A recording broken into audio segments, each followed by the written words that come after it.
track is. Yeah. But why do you think people come back to you? Like, why do you think like people really want to be involved with a Needlz movement? I don't know. I mean, I've been fortunate to be on a lot of big projects. You know what I'm saying? Like, and I think that, like, you're right. I do have a sound. I kind of made it that way. I kind of try to find a way to update it though. I've seen a lot of producers that I've come up with just kind of stay in New York mode or stay in whatever, and I've just been able to, been able to translate the stuff for the southern cast, and but still try to keep it different, man. It's important. It's important to have your own sounds at the end of the day. I'm not the cat that has a whole bunch of tags and stuff on my records. I don't know if that's good or bad, but I mean, I want people to know that, if it's something different, like, maybe Needlz could have did that. I get that a lot. Like, if somebody hears something just a little different that may stand out, they're like, yeah, did you do that? Sometimes.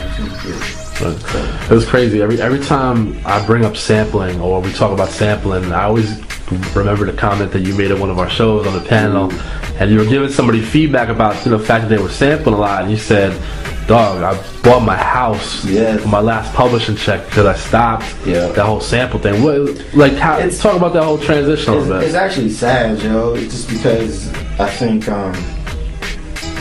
the artists themselves, if they get greedier, the publishing companies do get greedier, so they're taking like 70 and 80% of records and stuff like that. And I just think the business overall, and especially now that this is not really doing that good,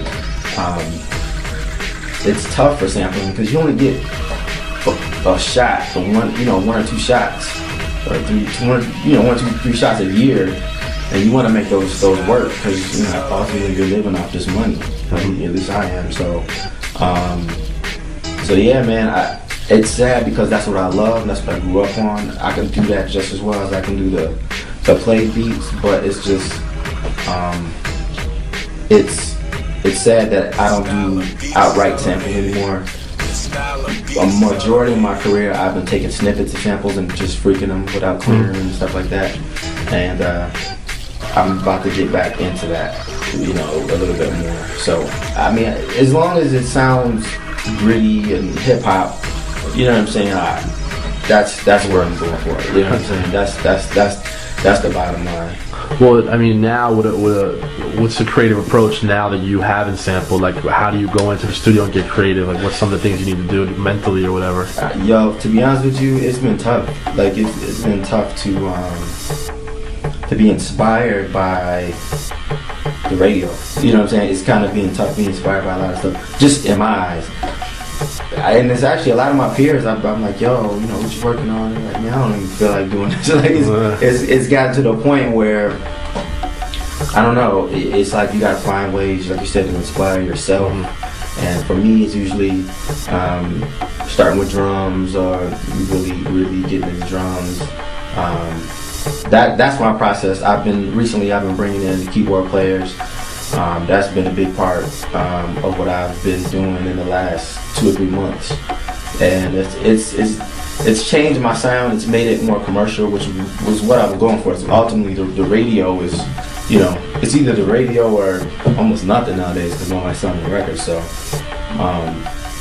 So it's all helped that my sound to be more commercial, but I'm finding myself now like, yo, this is corny. This is not me. I got to get back to the dirty, the kind of street stuff that will ultimately, that's what I'm going to be known for. Okay.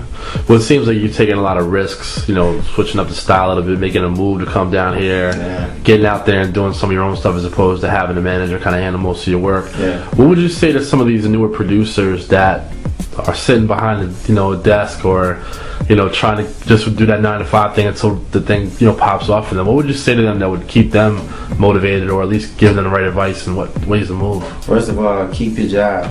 Like, to me, like, outside of just everybody being a producer now and everybody being a rapper now, it's like the economy's bad.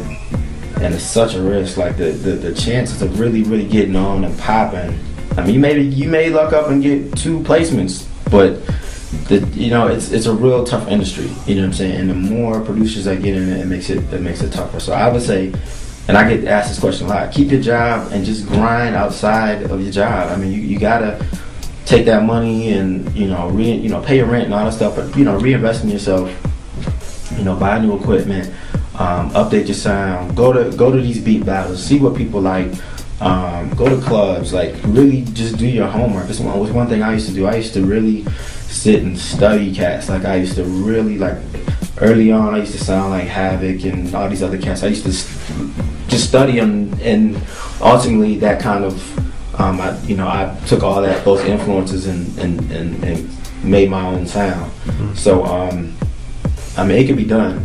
It could definitely be done, but the key is to be different, to be consistent, and to just outwork everybody, you know, because it's a cutthroat game, and it's everybody. It's almost like everybody you pretty much walk to or meet or nowadays or in the industry, you gotta know somebody in the industry or whatever. So.